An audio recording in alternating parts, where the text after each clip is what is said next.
Are we too far down the road with Jalen Ramsey? Is there any chance for salvaging this? I think on the Jaguars side it could be. I think that Doug Marrone is not pretty much in this situation, even though it looked like it was with the confrontation on the sideline.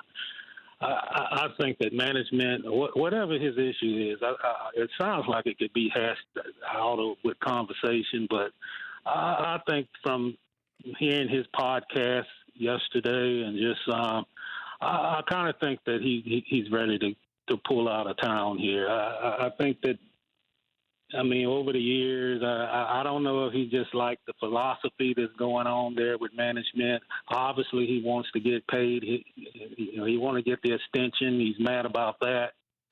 And I just think I don't think Jacksonville right now for him is a big enough market for what he wants to do for his career. Yeah, and I understand that. There are guys who did that. Dwight Howard did that in Orlando. He wanted to be bigger than that market. So I certainly understand that. I'm not sure. He's got to be able to read the room with Tom Coughlin and Doug Marrone. These are no nonsense guys. They're not guys, who are going to be like, hey, like John Gruden would go, hey, come on over here. Hey, come on, let's tone it down a little bit. They don't sound like that's the kind of guys they are, their personalities. It's pretty much, this is how we do it, and if you don't do it that way, then we don't want you around. Because Ramsey's certainly worth the extension. I don't know if, Tom Coughlin's going to go, yeah, you know what? I don't like this, but here's all of this money. I'll make you the highest paid corner in the league.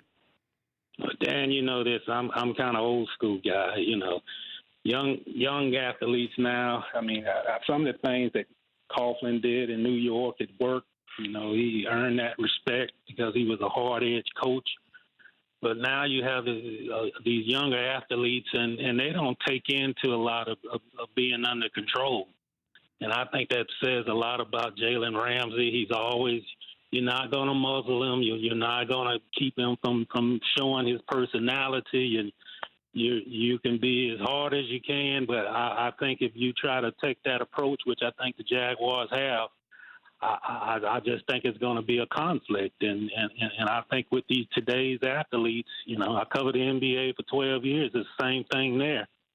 That you have to give them a voice, and you have to allow them to be who they are. And I think that's the difference from 10 years ago to now, that they don't really regard that type of hard edge respect and hard edge and you're going to conform to what the authorities say. And I think they do things personally to overstep that type of control. And I think that's what's going on with Jalen and Coughlin right now. What uniform is Jalen Ramsey wearing on Monday?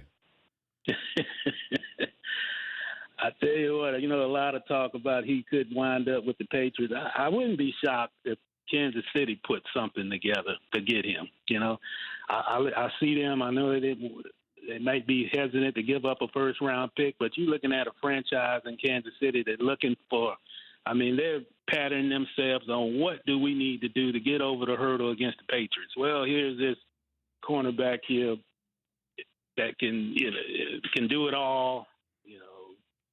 Let's go out and get him. So I would not be shocked if something come on the line with a Kansas City or someone like that to go after him. I do say this, Dan. I think his time is done here. I know he played in the game last night. I don't think you can mend the fences with Jalen Ramsey and Tom Coughlin and whatever's going on with management. And the issue is not with Doug Marrone. The issue is with Tom Coughlin and the management. And I don't think you can mend that fence. For more Dan Patrick Show, tune into Audience Channel 239 on DirecTV. Stream for free on BR Live or download the Dan Patrick Show app.